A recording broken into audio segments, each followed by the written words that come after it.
Hello, meteorologist Nick Johnston here, coming to you with a few tips about the upcoming heat for the weekend. Yes, I know, opinions vary. Some people are really looking forward. Others are looking at that heat and humidity with dread. But whether you love it or you hate it, either way it's coming. And either way, even for those who do enjoy the heat and humidity, it is going to be potentially life-threatening. So I did just want to go over some tips and some safety reminders just so that you can have fun this weekend safely. So first of all, just how hot are we talking about here? Well, Saturday will be hot, but Sunday really looks like the hotter of the 2 days this weekend. Sunday, with temperatures on Sunday heading into the upper 90s. I will guess there will probably be a few hundreds out there. We're talking 98, 99, maybe 100 degrees. If that were it, that would already be a blazing hot weekend, but it's not just the temperature. It is the dew point, riding in the lower to possibly the mid-70s. Anything 70 and above, that's considered oppressive humidity, where it really starts to be an added strain on the body. And with those dew points in the 70s, what it actually will feel like outside on Sunday will probably be about 110 degrees. Still think that heat and humidity sounds nice? But yeah, a lot of people that I've talked to are looking forward to using the pool, getting to one of our many area beaches this weekend, and it is a great weekend for either of those two things. But even there, you still want to remember these safety tips. So first of all, what's the big deal about excessive heat? Why is it so dangerous? Well, it especially becomes dangerous when you start to add up those very hot days back to back to back, when there's no relief. And that is exactly what we're looking at. Yeah, the heat starts on Friday and builds this weekend, but it's going to continue for at least 5 or 6 days, possibly more like 7 or 8 days in a row of high heat and humidity. That means your body, it just doesn't have a chance to cool off, and that's what we're talking about. Not just hot days, but hot overnights, staying in the 70s. The overnight lows will likely be in the low to middle 70s. And remember, those lows don't happen until 5 or 6 in the morning. By the time you're trying to go to bed at maybe 10 or 11 o'clock at night, it will probably still be in the mid to upper 80s. Tough. Well, very tough, especially if you don't have air conditioning. Your body just doesn't get a chance to cool off, and that can start to have a cumulative effect as the heat continues. Heat islands. If you're not familiar with that term, a heat island, it's generally just a city. It's an area with a lot of pavement, especially blacktop, because that actually, it absorbs more of the heat from the sun, it holds it, and then it just sort of re-emits that heat. So cities, areas with a lot of blacktop, tend to get a bit hotter than the surrounding countryside. So if you live in a city, it can have compounded effects on the heat and humidity. So what can you do about all this? Well, there are steps you can take.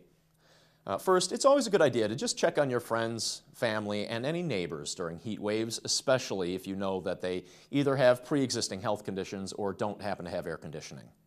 Wear light, loose-fitting clothing, and drink water, not just a lot of it, but drink it frequently throughout the day, and don't wait until you actually feel thirsty.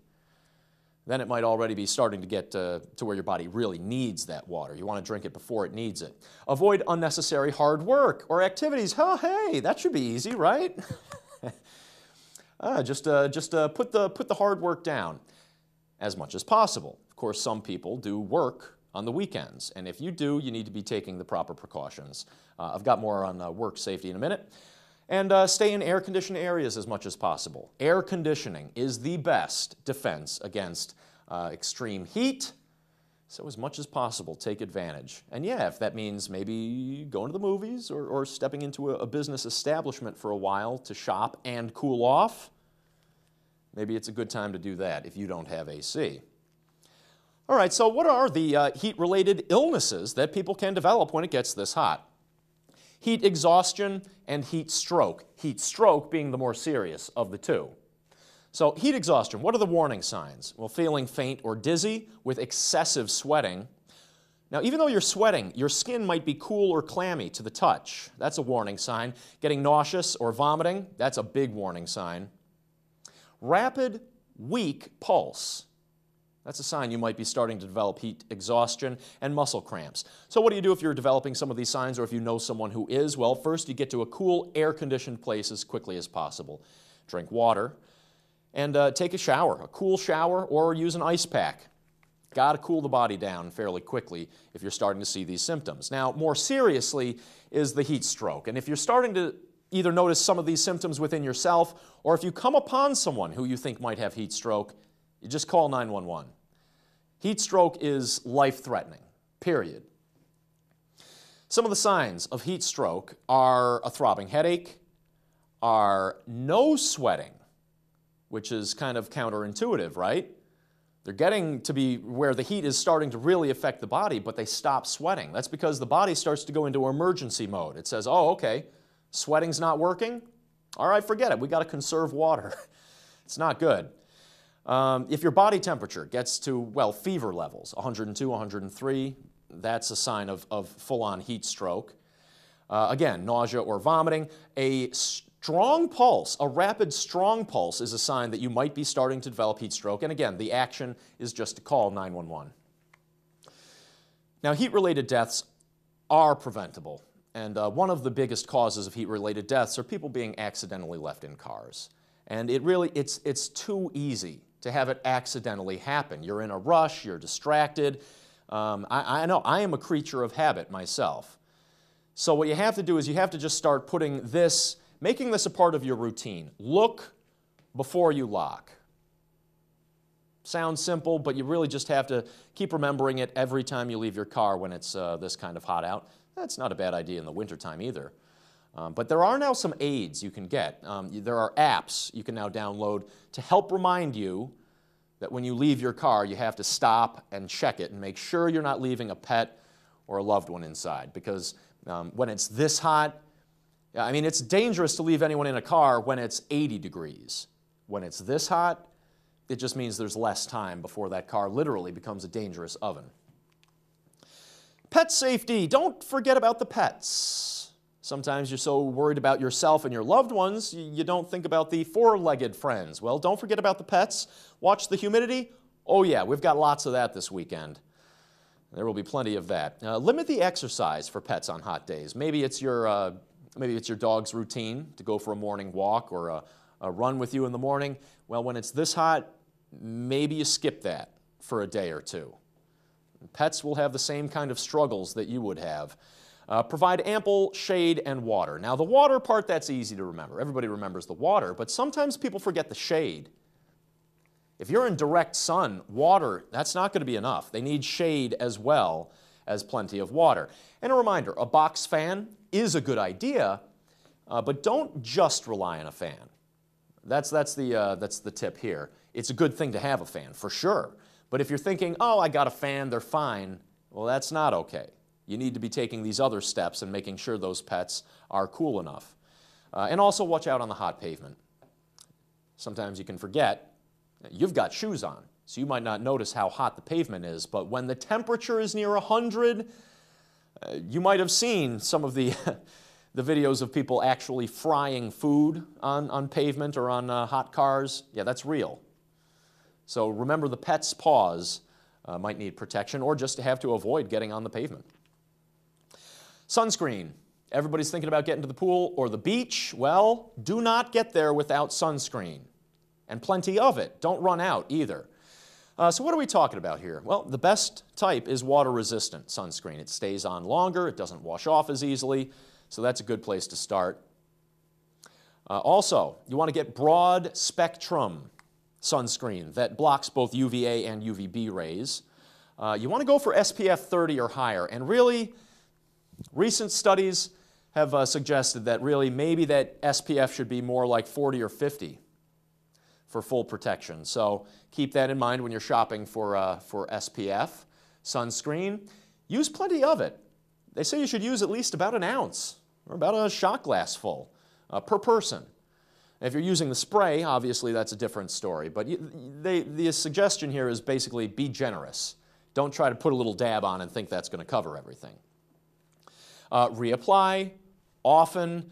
The standard was about every 2 hours. You want to make sure you're reapplying, but if you sweat a lot or if you're swimming, Probably want to move that up to about every hour, reapply. So those are the tips on sunscreen. Now, what about the UV forecast for this weekend? We know it's going to be hot and humid. We know it's going to be potentially dangerously muggy. But what about the UV rays that are coming through the clouds, which there will not be many of? Remember, we're nearly full sunshine for the weekend. So this is tricky. Everybody wants to get out to the beach or pool and go swimming to cool off, which is a good idea. But you really do need to take precautions before you do. Sunscreen, yeah, but we're talking about a UV forecast for this weekend in the 9 or 10 category. Very high. So what do you need to do when the UV rays are in the 9 or 10 category? Well, you need sunscreen. Sunglasses are a must. You want a hat for extra shade and protection. And they recommend not being out in direct sunlight for too long. So, for example, if my girlfriend is watching, no sun tanning. It's just not a good idea. That's cancer. Don't do it.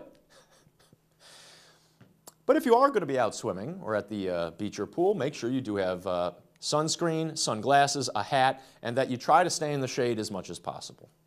Okay.